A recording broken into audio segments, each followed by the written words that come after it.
primeiro easter egg que acontece no primeiro episódio é quando a Kamala meio que faz, né, o desenho, né, que ela costuma no YouTube fazer basicamente os seus desenhos, contando histórias de super-heróis, teorias e tudo mais, e ela acaba contando, né, uma curiosidade que muitas pessoas tinham, porque desde o Ultimato, né, que teve a grande batalha com o Thanos, só que basicamente eles lutaram num lugar que não tinha ninguém, nenhum ser humano, nenhuma câmera, nem nada, e basicamente todos os filmes seguintes pareciam saber exatamente o que tinha acontecido lá. Então muita gente ficou perguntando como que eles sabiam o que tinha acontecido lá. E a gente descobre que o Homem-Formiga, né, o Scott Lang, está dando várias entrevistas e inclusive ele fala num podcast o que aconteceu lá. Então ele tá contando para as pessoas, para elas se informarem o que aconteceu. Então por isso que bastante gente sabe, né? Logo no começo da série a gente vê a Kamala explicando sobre essa luta de Ultimato e muita gente ficou, como que ela sabe que aconteceu isso? E aí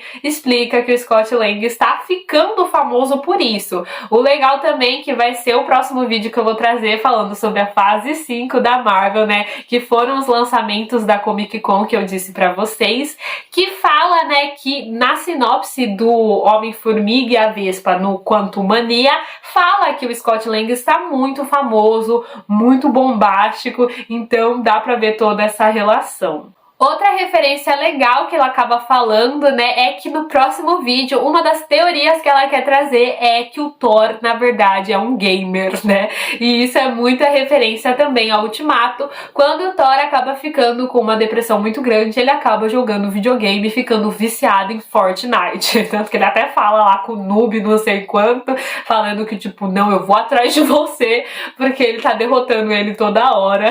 Então, fala que o Thor é gamer e ela falou que a teoria dela é essa e eu achei uma referência muito legal também. Antes de continuar com os easter eggs, lembrando que eu vou falar alguns easter eggs, então foi o que eu achei mais legal, foi o que vai ter relação com o que eu contei no começo do vídeo sobre toda a história da Kamala, mas tem muitos outros. Tanto só nessa introdução que ela conta o que aconteceu em Ultimato, tem muita referência. A terceira referência legal de se falar é que enquanto a Kamala Khan vai contando sobre o Ultimato e, lógico, dando destaque à Capitã Marvel, né, a Carol Danvers, a gente vê na tela aparecendo os vários uniformes que ela já usou nos quadrinhos, assim como os vários cabelos, então é uma referência também bem legal. Outra coisa que acaba aparecendo, que é uma homenagem, né, ilustre para os criadores, os roteiristas e tudo mais dos quadrinhos da Kamala, é que quando aparece, né, a placa da escola, quando ela tá indo pra escola pela primeira vez e aparece a placazinha com o nome da escola,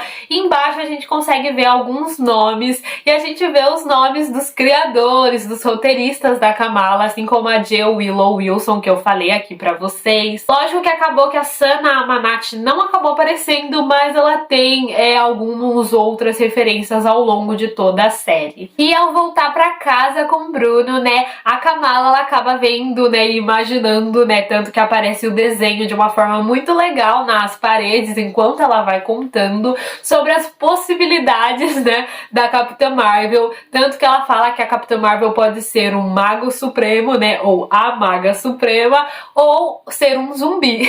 Então também é uma referência, já que nos quadrinhos a Carol Danvers pede ajuda ao Doutor Estranho para ensiná-la magia, então é uma referência bem legal.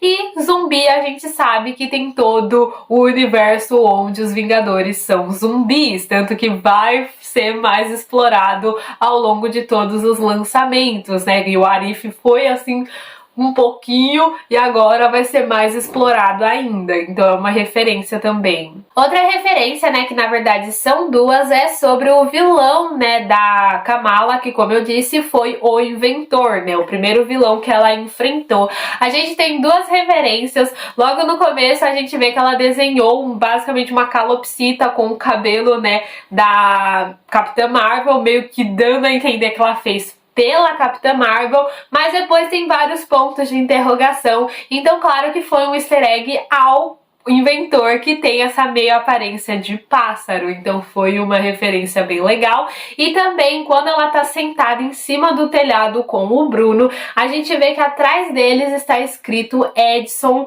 Electric, e basicamente dá essa referência a Thomas Edison, que foi basicamente o pai da energia, assim, que começou a criar as lâmpadas e tudo mais. Outra referência é que na Vingacon aparece Tributo aos Caídos, e aparece a nossa querida Natasha Romanoff e Tony Stark, né, dando todo a entender que o povo não superou essa perda e que realmente eles foram muito importantes para a história, assim, de todo mundo, e que eles sempre vão ser realmente lembrados em todos os momentos. Outra referência que acabou aparecendo no comecinho também do primeiro episódio, mas que ao longo de toda a série vai sendo desenvolvida até o seu 6º episódio, que tem a grande batalha contra o controle de danos. O controle de danos, ele existe nos quadrinhos e basicamente é uma junção das indústrias Stark e do governo para ser aquelas pessoas que basicamente lidam com o que acontece depois, né, das guerras contra os heróis e vilões, né? Eles basicamente são as pessoas que lidam com as ações dos super-heróis. Então se um prédio caiu, você entendeu? Então basicamente eles que cuidam desses danos. Eles aparecem, né, principalmente no Homem-Aranha. Eles aparecem no Homem-Aranha 1, né, do Tom Holland, quando o Abutre basicamente pegou a sua equipe para limpar esses destroços da guerra, né, de Nova York contra o Loki. Só que basicamente chamaram esse controle de danos, né, tanto que aparece indústrias Stark, então por isso que ele acaba ficando com raiva e acaba se transformando o Abutre. Então a gente vê o começo ali, mas a gente também vê que depois em Homem-Aranha Sem Volta pra Casa, o controle de danos que tá lidando com a situação do descobrimento de Peter Parker ser o Homem-Aranha, tanto que ele acaba sendo interrogado pelo controle de danos. Vamos agora para os easter eggs do 2º episódio, e a série você vê que ela menciona muito o Homem-Formiga, né?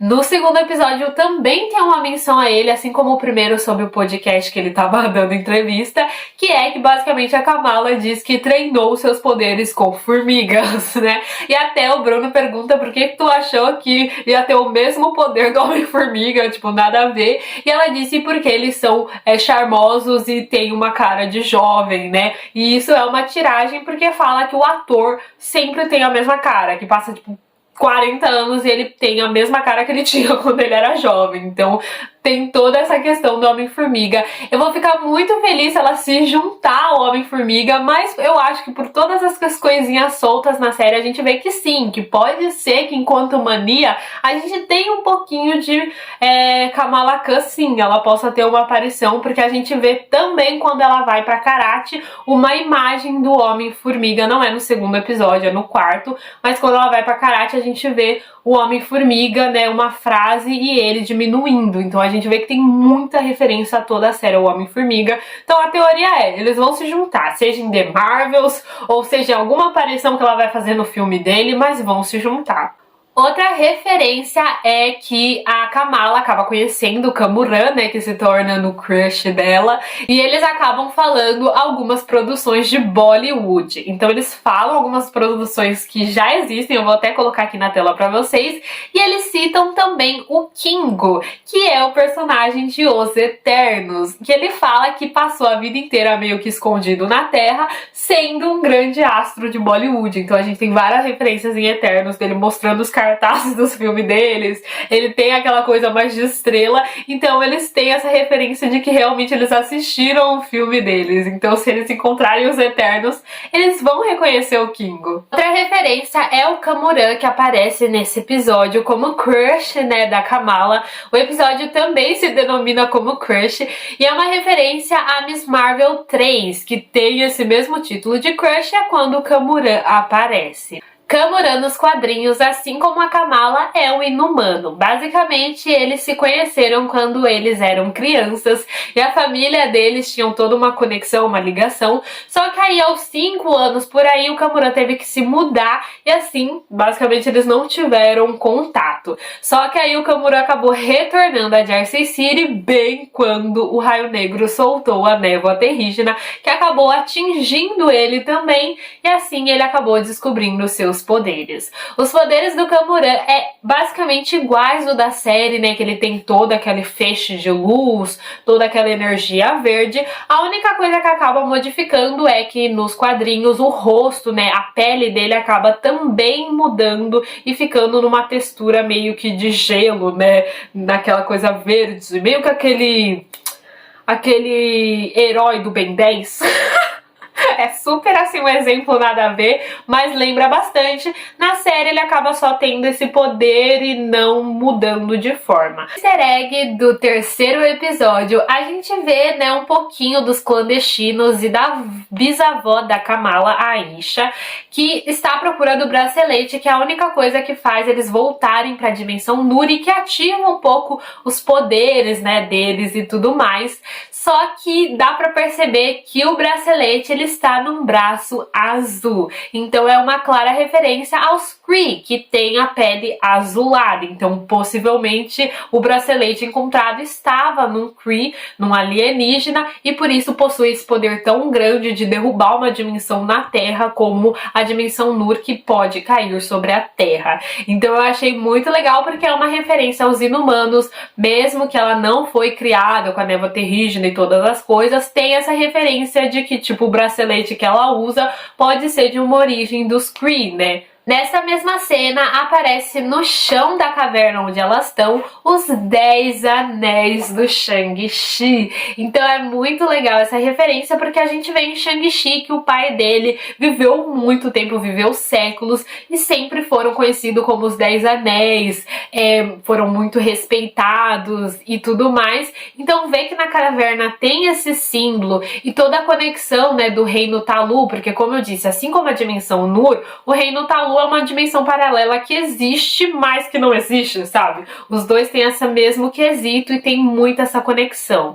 Tanto que na hora, né, que ela tá com as adagas vermelhas e o mocinho acaba explicando pra ela o que os clandestinos querem fazer, aparece meio que ele modificando pra mostrar como funciona essa coisa de reino, que é uma coisa que lembra muito, muito, muito a explicação do Shang-Chi. Outra coisa que é referência são os clandestinos. Os clandestinos, na verdade, são uma referência a uma família super poderosa chamada Clã Destino. Então eles só mudaram o nome, mas que a própria fala parece a mesma coisa. E eles são filhos de uma Jin, que é a Elite, não sei como fala o nome dela, e de um cavaleiro imortal super famoso que é o Adam. Então basicamente o Adam é um cavaleiro imortal que teve todos os seus poderes com todas as guerras da Inglaterra há muito tempo atrás, e numa dessas guerras ele conheceu a Jean e acabou se apaixonando e tendo a sua família, que se denominou Clandestino, que é uma família super poderosa que vai viver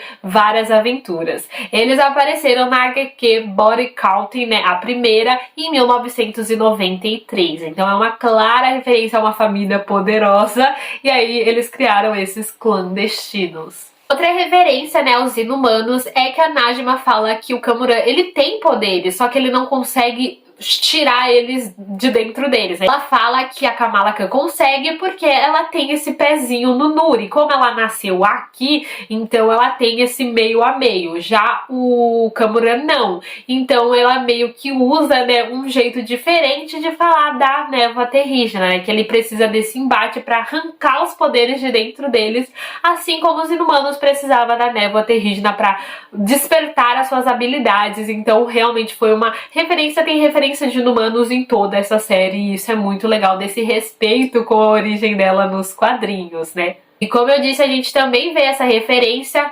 quando a Najma acaba morrendo, porque ela quer tanto ir para essa dimensão, que ela acaba ficando num formato de pedra, que lembra muito os casulos que aparecem nessa forma de terrigenese, quando eles estão tendo todo esse ritual para ter os poderes. E nessa vez, quando ela começa a virar pedra, é assim que o filho dela acaba ganhando a sua luz e conseguindo os poderes que eu já falei que são poderes que são exatamente iguais aos dos quadrinhos. No quarto episódio, como eu disse, a gente tem outra referência ao Homem-Formiga, que ele aparece em karate numa parede, né, num grafite de parede, e eu achei bem legal isso, como eu disse, por toda essa interação entre os dois.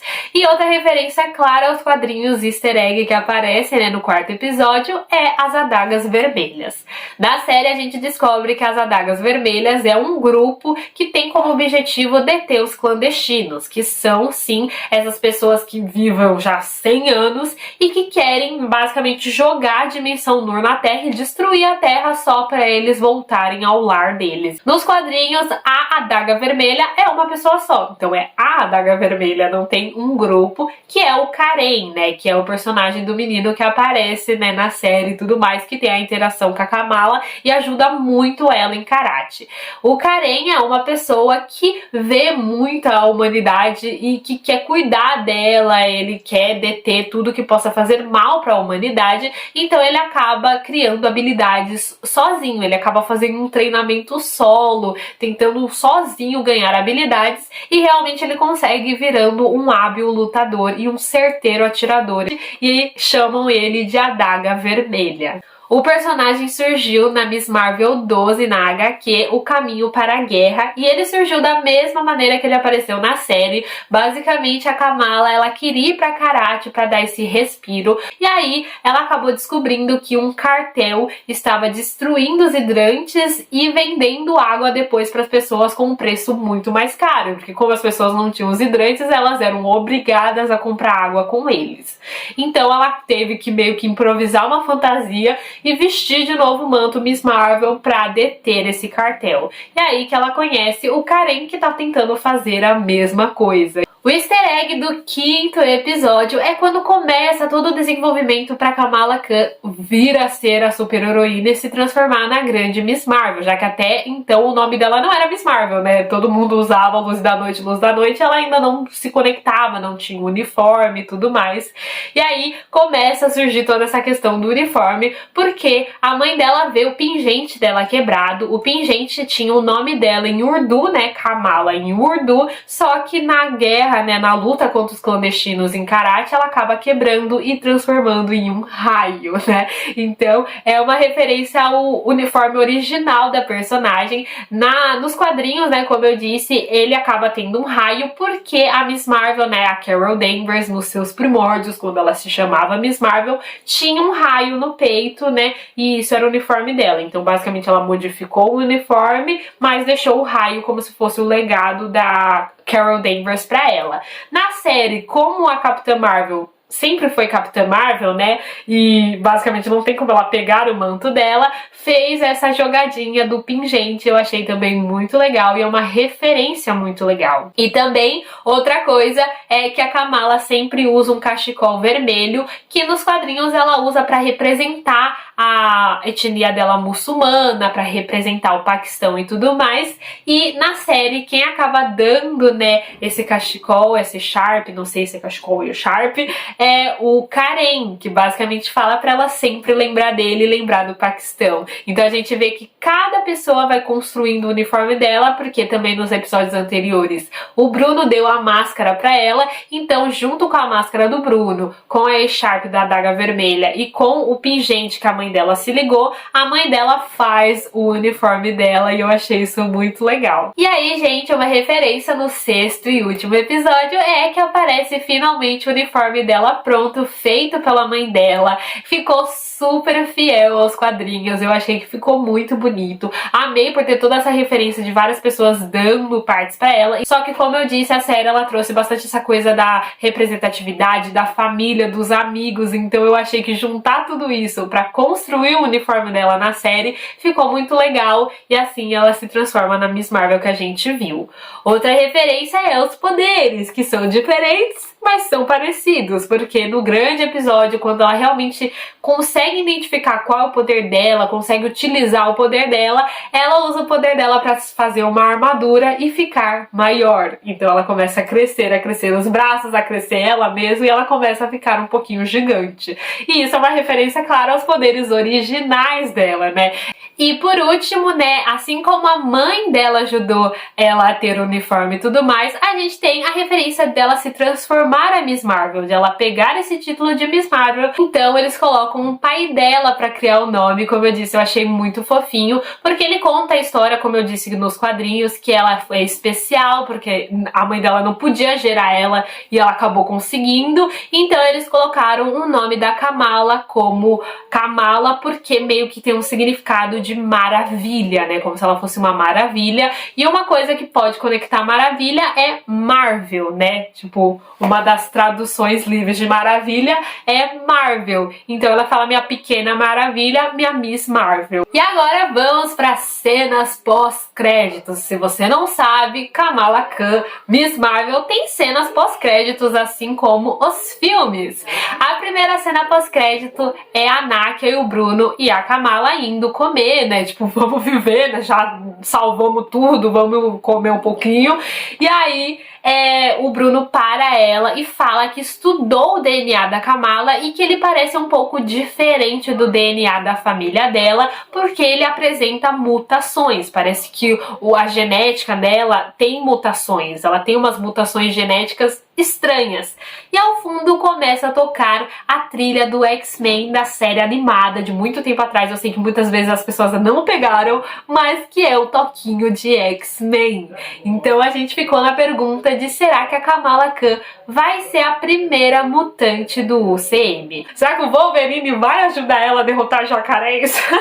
Será que o Hugh Jackman vai voltar como Wolverine? Então fica várias questões, né? E a cena pós-crédito mais comentada, que todo mundo ficou, mas o foi quando aparece a Capitã Marvel, Brie Larson, né, no papel de Capitã Marvel, no quarto da Kamala, porque basicamente ela tá lá, tipo, com o uniforme dela novo, ela tá se sentindo, tipo, Miss Marvel, a super heroína, até que um choque, né, um baque nela leva ela pro armário dela, né, com tudo, até destrói a porta do armário dela, e ela acaba saindo de lá como Capitã Marvel, como a Brie Larson, como Carol Danvers, e ela fica, o que tá acontecendo? Muita gente teorizou, né, porque a série acaba assim, falando, ela retorna em The Marvels, né, As Marvels, que vai ser o filme lançado ano que vem, que eu acho que tá previsto pra julho, e as teorias eram que como o poder dela, como eu já disse, era modificar, né, modificar o rosto e assim virar outra pessoa,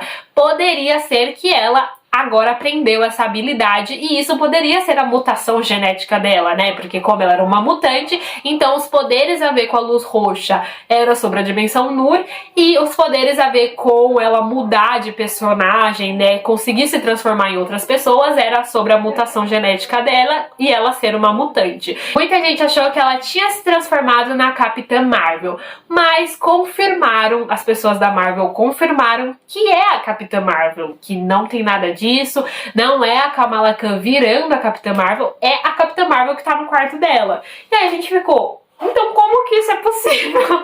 Então tá um monte de teoria aí, tanto que eu desconfiei que não ia ser a Kamala, porque como a gente vê no rosto da Capitã Marvel, que ela tá confusa, ela tá tipo, aonde eu tô? Se fosse a Kamala, ela só ia olhar no espelho e se assustar, e não ficar assustada com o próprio quarto. Então fica na teoria do que pode ter acontecido. A Capitã Marvel apareceu por último assim no UCM em Shang-Chi, quando basicamente ela pegou os 10 anéis e falou que ia estudar, né, eles melhor, a origem deles, como que eles funcionavam, porque poderia ser um alto risco para a Terra. É meio confusa essa parte do Shang-Chi, porque se você vê na ordem cronológica da Disney Plus, fala que esse filme é depois de Ultimato. Mas você olha o Hulk e a Carol Danvers com o cabelo longo e o Hulk sendo o Bruce Banner e não o Hulk inteligente lá que agora ele é, a gente fica meio confuso na parte temporal. Mas eles falam que Shang-Chi é depois de Ultimato. Então eu fiquei confusa. Tipo, o que pode estar acontecido? Se ela foi pra outra dimensão, às vezes procurando os 10 anéis e acabou indo junto e acabou se trocando de lugar com a Kamala, enfim. A gente só vai descobrir isso no filme The Marvels, ou vai ter alguma referência a alguma produção antes, e aí a gente vai ter que pegar até chegar no grande filme The Marvels. Então é isso, gente, eu espero muito, muito que vocês tenham gostado. O vídeo vai ficar mais longo, mas eu acho que ficou bem claro essa origem, conhecer a personagem, conhecer a Capitã Marvel, a conexão entre as duas, as coisas conectadas à série, ao UCM, aos quadrinhos. Eu acho que deu essa redondinha de tudo tá conectado. Então eu gostei muito, eu espero que ficou claro pra vocês. Se inscreva aqui embaixo, porque a gente vai ter muitos vídeos ainda. Comente o que você achou do vídeo e deixa o seu like. Eu ia falar deixa o seu like, mas eu lembrei que eu também nunca peço pra comentar. Então comenta, né? Se você não sabia alguma coisa, se você sabia alguma coisa, tudo mais. Fiquem com Deus e até o próximo vídeo. Tchau!